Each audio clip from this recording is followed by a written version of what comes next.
Hello, everyone, and welcome to the MoPod, brought to you by MoDate, where we discuss everything Mo, from modern orthodoxy to my opinions and more. I'm your host, Evan Harris, and we have a great guest for you today. Let's get to it.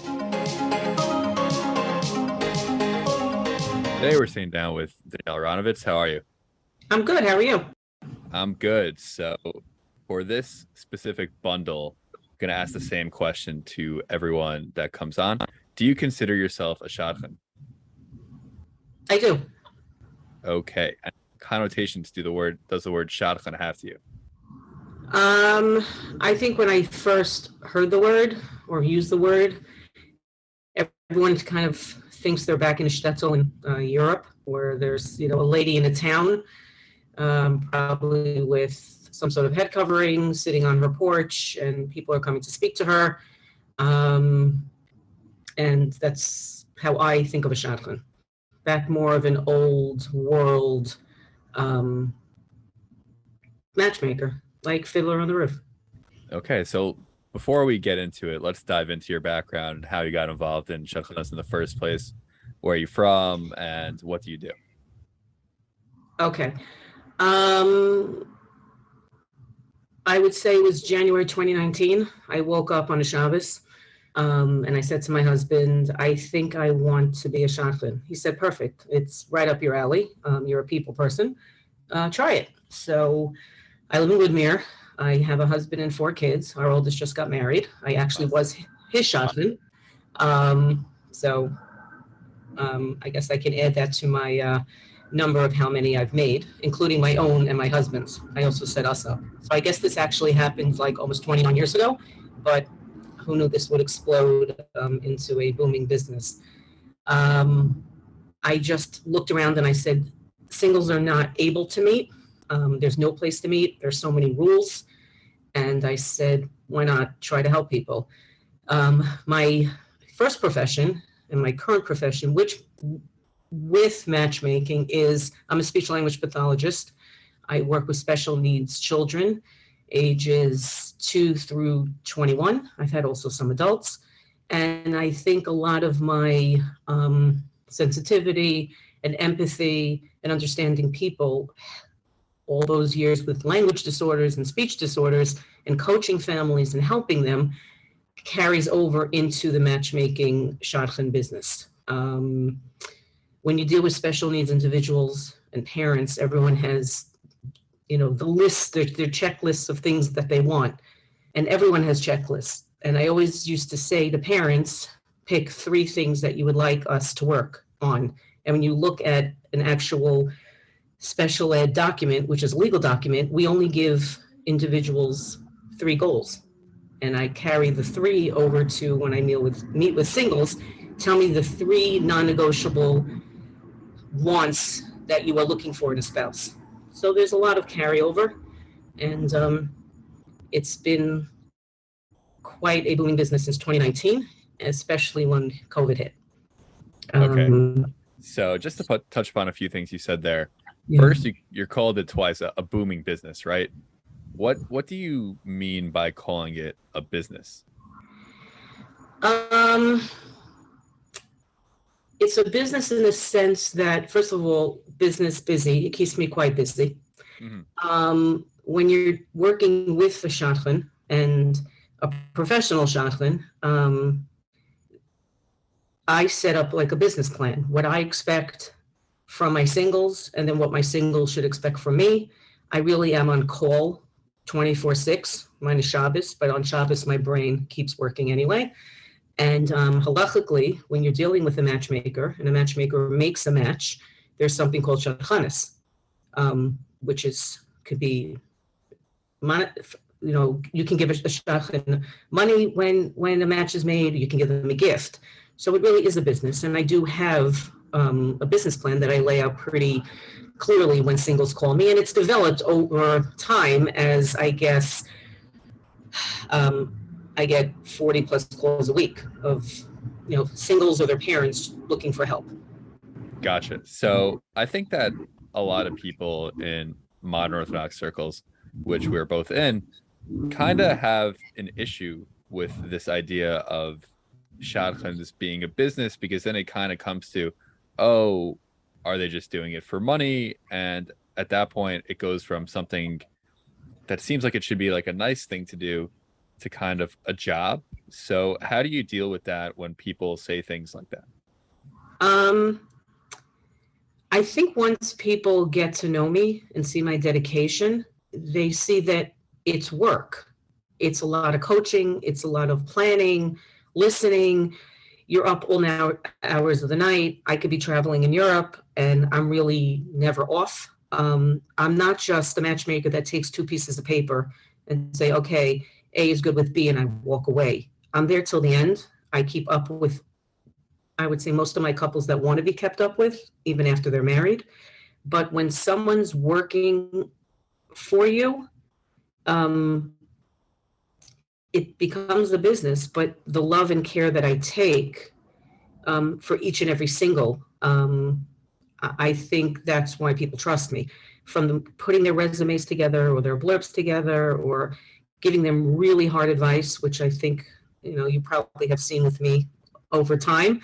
I'm honest, but I'm very careful that I'm not just making a match so I can say, oh, it's number, whatever.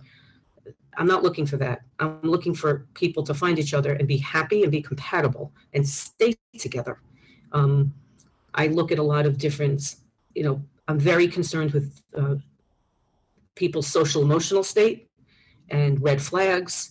And I don't keep people together if I think they should not be together. So I'm not your typical matchmaker or an app and walk away. But I do spend a lot of time and I'm proud of it. So I guess that's how it becomes a business, and people do trust me.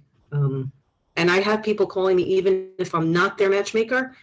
I tell them, call me if you get a name of someone. I may know them. I may be able to help you. I'm not charging for that, but I'm there really as a friend, and sometimes I have more info than they'll ever find. Gotcha. Yeah, I mean, I think it's a super nice thing to do, and you are putting your time into it. So why not make money from it anyway? So you started in 2019, which is obviously before the pandemic. Yeah. But I'm wondering what changes you've seen that you think maybe were caused by COVID or just in the last 3 years in the general matchmaking scene. So I've seen positives and negatives. I've seen positives where COVID hit, and I work not only with modern Orthodox, I work with yeshivish, I work with Baal Teshuvas, I've worked with converts, I really work with everyone. And in every single culture of dating, there are rules. COVID, we became a very much a society where people, they were home, they were alone, there was nowhere to meet. And I think a lot of the rules of dating, whether you're very Orthodox or you're modern, went out the window. Meaning you played online games, or you didn't, people that were never on the internet for religious reasons dated on the internet. And a lot of that more relaxed dating is still here today, which is great because we can't puppet every relationship and you can't follow rules because people aren't robots. And you have to understand how people are wired. That's a positive. The negatives, which we've seen in all different disciplines, is a lot of anxiety. There are people who, they're not really extroverts and they don't like dating, and they just are still riding on that, oh, it's COVID, I'm not going to go out. So we have to kind of bring them back, back to dating. But as far as the positives, it's people, I think, are just, the rules are out the window. They are, especially with flying. People used to commit to a date and fly or take a train and put in all that time and money. And now it's okay to Zoom and make a phone call and determine from 1 or 2 or 3 Zooms or phone calls if it's appropriate. And I think that saves a lot of time and a lot of money and a lot of days off from work for no reason. So that is definitely a positive, and it's acceptable. And I think it's okay not to invest so much time. And I think the other thing is the venue of the date, which people are always concerned with. Where am I going? What am I doing? Doesn't really matter. You have to have a good time. So if you're going to take with you, 2 bottles of water and go to a park, that's okay. Where before COVID, it was like, oh, you're a little cheap. Now you can't do that every single date. And if you now just go for a cup of coffee or frozen yogurt, and it's really okay. Of course, you want things to develop, but I think the the feeling of I have to go wine and dine everyone and do these elaborate things, that's for later on. I think you need to get to know the person and not judge the date on the venue, but judge the date on the date, not the place. Gotcha. Okay, yeah, that's very interesting. I never realized the aspect of the more religious communities having to go online during COVID. It's definitely something I never thought about. Yeah. So before we were recording this podcast, we were just in the planning stage. You mentioned that a thing that you've noticed over the years that's really developed and become a beast in and of itself is the concept of hashkafa, and how when you were younger, you never really heard the word hashkafa, and now it's all anyone's talking about when it comes to setups. So if you want to just dive deeper into that and what you think the issues are there. Okay, so hashkafa now is used to just focus on how religious someone is, whether it's clothing, whether it's how many times a day they daven, how many times a day they learn, if they're into pop culture, English movies. But hashkafa really is the way someone behaves in general. And I don't really understand why that's the first thing that everyone asks, because if you look back at the Torah, when they discuss shadchan matchmaking, it's not discussing the hashkafa, it's discussing the midos of the person. What are you looking for in the person? Kindness, warmth, empathetic, sympathetic, whatever it may be. But no one, I rarely get a phone call where someone will say, is he nice? Is she nice? And that's, I think, the missing piece here. Once you hear what's important to you, I think midos is the foundation. Then you can go into religiously if you're on the same wavelength. Because when I'm setting people up, I'm not setting people up that are so far off religiously, but they may be far off midos-wise. And I think we have to just kind of rethink what we're looking for as the foundation and what will keep a marriage together, which is respect, compatibility, compassion. But hashkafa, it changes. But the heart of the person and the manners of the person and the real deep roots of the person, it's hard to change. But I can, hashkafa changes, clothing changes, hair color changes, falls out, changes colors. But we have to really look at the essence of the human being. And that's what will keep a marriage solid. Gotcha. Just to play devil's advocate a little, I think a big reason a lot of people in the modern Orthodox community don't go to shadchans is because they believe that shadchans don't really know them, that they spend 10 minutes on a phone call and then that's kind of it. And then the shadchan's just sending suggestions without really knowing who they are, different generations, different things that maybe they perceive they care about. And so asking about hashkafa might be popular because how is someone who only spoke to you for 10 minutes supposed to know your midos, let's say? Like, how can you really know personality aspects of a person when you don't really know them? Understood. So it's interesting. Thank God I've made many shidduchim, and I'm not saying it to be arrogant. I don't know most of my couples. I didn't know most of my couples. I got to know them. I think, again, goes back to the field that I'm in and dealing with individuals for 20 plus years, all different shapes and sizes and educational needs. And I'm in tune. This is how I'm wired. I don't send just because someone's 6 feet and the girl, the guy's 6 feet and the girl's 5'10", it's gonna be a great match. I do put thought into it. That's the way I work. And I ask questions that are just a little bit more thinking questions, self-evaluating questions, not just your basic questions. It's just the way I work. But I do understand where people will say, oh my gosh, I'm speaking to this lady from Woodmere, and how is she gonna get me? First of all, I have 4 kids. Right now ranging from 16 to 23. They are all different and they all are all the same. And I do know many different worlds because our family ranges from yeshivish to super modern. So I have that in my toolbox. So I have a lot of things that my fingers on the pulse in many different communities. But I think really it's the questions I ask.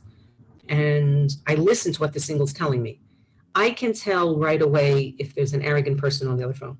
I can tell if someone probably has some sort of learning issue, and I'll start asking questions, delving on that.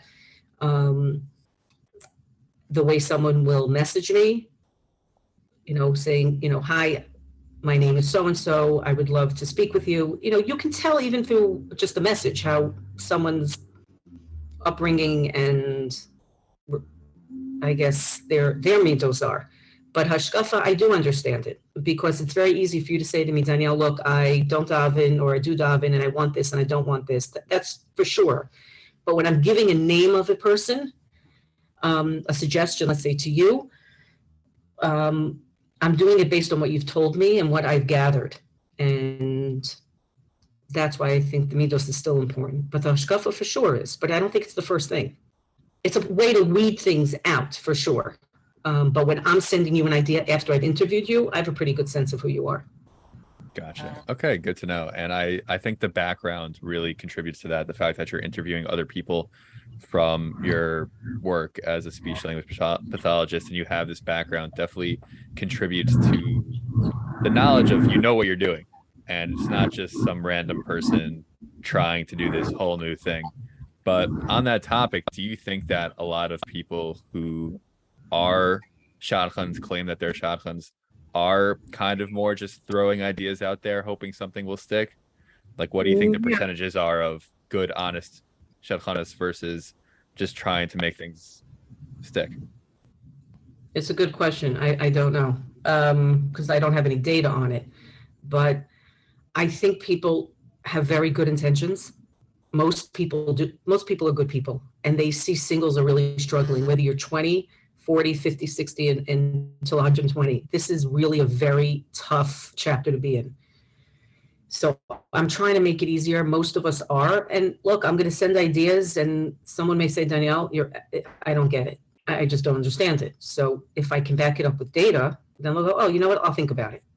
But there are matchmakers that just want to just make a match. They just send. I would assume if I was a statistician, there's probably some sort of formula that if you send X amount of names to one person, something's going to hit. I'm not into math, so I can't really figure it out, but I really try to think about it. But most of us do work that way. We really care. We really care.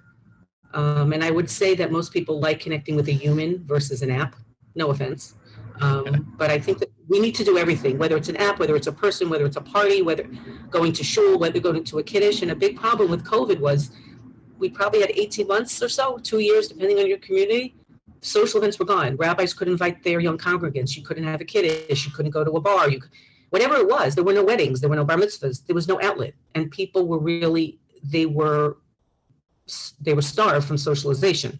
So anything we can do now for singles that's in a safe way and a trusting way, that's all any of us want to do. All right, just to put it out there, MoPod has a very human element with people having connectors, and we're not straight app anyway. So why do you think the shidduch crisis exists? Why do you think it's so hard to get guys, and why do you think it just seems like there are more girls than guys? I think, I don't know how many people are going to agree with me, disagree with me, but the expression, it's a man's world. Mm-hmm. At the end of the day, this from dating and all your friends, the guy is the one that has to say yes first. That hasn't really changed that much. And then after that first date, you're waiting for the guy to get back to you, get back to the shadchan.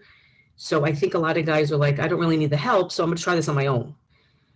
Many times they realize this is a lot of work. I'd rather go to a matchmaker who I trust, who is already knows the girl and knows of the girl, and I can just weed it out much faster than wasting my time. And for guys, I feel badly because you know what? Everyone says it's so much easier for the guys. It's not.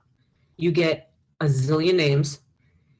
Your heads are spinning. You don't know what to do. And to have a matchmaker guide you, that's really my goal in the more modern world is we're here to advise, to help, to coach, to weed it through. And I just think having piles and piles of names, what does that help? That doesn't help. You don't know what you're doing. Your head's spinning. This way, if someone's really helping you and working with you, it's a little bit more personal and it's less overwhelming. So I do feel badly for the guys. I do. Do you think that guys should get to go first? Do you think that that notion is something that like needs to continue, because it is something we have spoken about on previous episodes of MoPod. Yeah. Do I think so? No. Would I love to change the whole world? Yeah. So it's, step by step. It's interesting. I think if a girl would see a guy at a party or at a kiddish or wherever and say, look, Evan, do you know this guy? I'm really interested. I don't know, maybe that's where we can start, but it's a confidence thing. It's all psychological. It's a lot of psychological things. Do I think we can change? Yes. Did I ever think certain cultures would ever date on Zoom? Right? That was shocking to your ears. Yeah. Right. So, anything's possible. Anything's possible, but we can definitely make changes and positive changes step by step and doing it together. Yeah, for sure. I mean, on MoDate happens to be guys and girls get the suggestion at the same time. Terrific. So yeah, definitely trying to change that, and because I think it definitely is a contributing factor. So as a Shadchan, you're getting a bunch of calls a day and texts a day, and so I'm wondering, what are the most annoying questions that you get?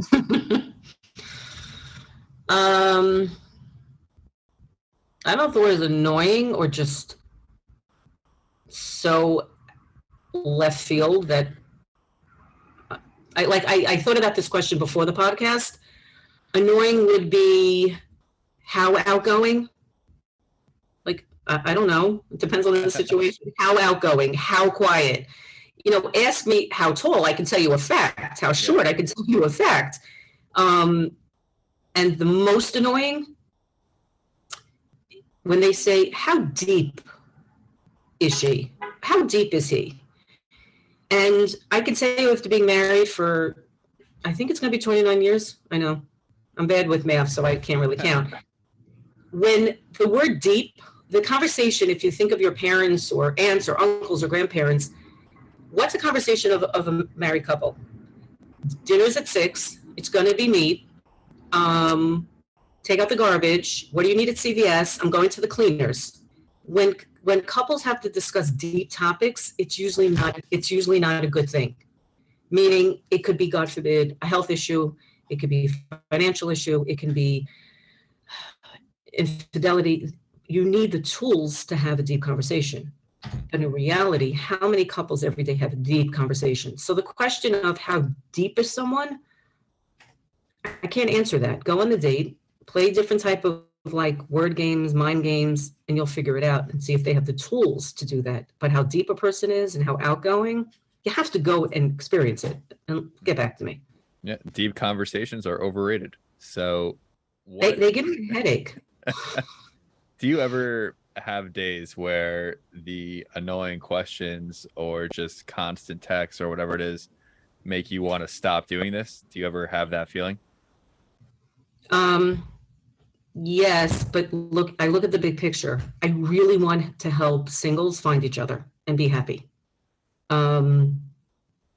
Maybe I became obsessed with it, but it's a passion of mine, and I have a lot going on in my life, but this to me is a huge thing that I have to help singles with, and direct them and coach them and help them and make them laugh, help them if they cry. Dating, there's more grit than glory, unfortunately. And being a Shadchan, there's way more grit than glory. It's hard. And sometimes my brain really hurts. So you just have to take a break, which is why we have Shabbos. Gotcha. On a much lighter note, why do you think that the more modern communities don't really use WhatsApp statuses? Because I know you're definitely a fan of the WhatsApp status. And so I know that a lot of my friends don't even know that such a thing exists. So I'm wondering what your thoughts are on that. What do you mean? When I post advice on my WhatsApp status? Yeah, you're a big WhatsApp status poster. Yeah, that's where I get my dating advice. I don't know. I think I just use WhatsApp. It started really because our family's international, so it's really quick. Why I don't know. The modern world, they use texting more often? I mean, I use WhatsApp, but I just don't really make WhatsApp stories. I think it might be because people use like Instagram or whatever more often in the modern world than. So I have my advice on Instagram also, but I don't know, but they should, because you can WhatsApp stories, even if you're looking for an apartment or getting rid of a refrigerator. It's awesome. It's just free advertising and people are always looking at it. And it lasts 24 hours and it's gone. All right. So we're going to dive into one of our segments here called Let Me Paint You a Picture, where I'm going to give you a dating scenario and you're going to tell me what you think this person should do. Ready? I'm ready. I hope I'm okay. Okay. Jeremy and Tamar just went on a first date and it went very well. Before the first date, all communication was done through the Shadchan. However, now that they already went on a date, Jeremy figures that he can text Tamar directly. Jeremy texts Tamar that he had a great time and would love to go on another date. Tamar doesn't respond for a few hours, and Jeremy then receives a text from the Shadchan saying that Tamar would love to go on another date. Jeremy is confused and put off by the whole situation because he believes that he and Tamar are adults and feels weird about her ignoring his text. What advice would you give to Jeremy? So I can say this has happened to me 3 times in the past 2 weeks. Wow. Okay. This is when you just have to say everyone works differently. Probably a little bit of miscommunication. So when I get a yes from a boy and then I get a yes from the girl, I ask both of them, would you like me to be in the middle for the first few dates? Or can you be in direct contact? So I think the matchmaker there can set the tone.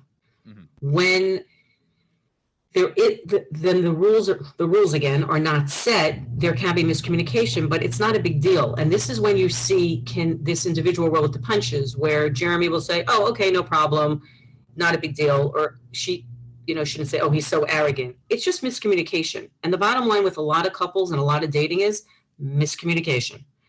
And roll with it. And it's okay. Because if you can't roll with the small things, then you definitely can't roll with the big things.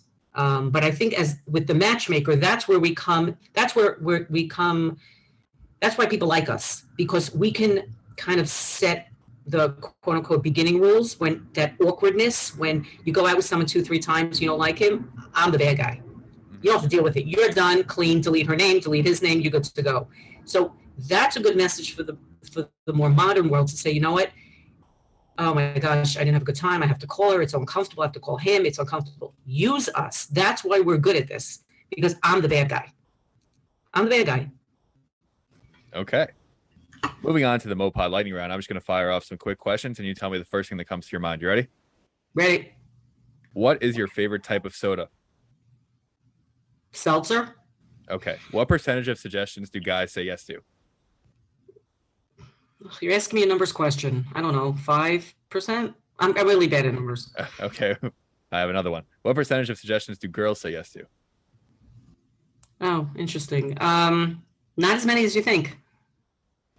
Okay. How many couples have you set up? I wish I would have tallied it, because I know how many matches I've made to marriages, but set up, I don't know, thousands? I don't even know. Let's say matches to marriage. 30. 30. Wow, very nice. Clean number. Thank you. And I did my son and myself. Do you count yourself? I don't even know what that really means. The story is I saw my husband in shul. I was much younger. He was friendly with a cousin of mine. And I'm like, oh, that looks like a nice guy. He's cute. I was really very young. So it was a little ridiculous. And a few years later, I tried it again and he asked me out. So I'm going to end with that story when we're done, but I guess so. Okay.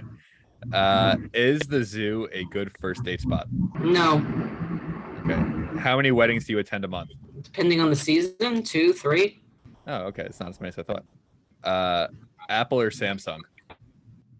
Apple. Thank you, Danielle Aronovitz, for coming on the MoPod. Anything else you want our listeners to know before we sign off? I'm going to give everyone a little bit of the story, and it's true. You can ask my husband. Okay. So as I said, I was much younger when I met my husband, saw him in shul. It was a little bit of a joke. A few years later passed. I said to my cousin again, can you ask him? What do you think? So my husband now said at the time, sure, I'll go out with her. He picks me up. We sit in the car. We drive from Long Island to the city. We go to some sort of like music, jazz bar. I don't speak. Not a word. Not a word in the car, not a word on the date. Not a word home, nothing. Guess what? He asked me out again. So if you ask him why, he said, look, she was cute, she's local. So the reason why I'm telling the story is you never know. The first date can be really boring and quiet, but give it another chance. Because if there's chemistry there and the person didn't speak, try it again. And if you had the person had an amazing personality and the chemistry was try it again. The chemistry and the personality will help you build a relationship with the midos and everything else. So give things a chance. Open up your mind. Cut down your checklists. Really think what's important to you. And I wish everyone the best of luck. We are here as matchmakers to help. We really do care. We do make mistakes, and we do say, I'm sorry. But the goal here is to really help the singles find each other. So I thank you for the opportunity. Never did a podcast before, and I wish you hatzlacha in all of your endeavors. All right. Thank you for coming on. Pump the volume.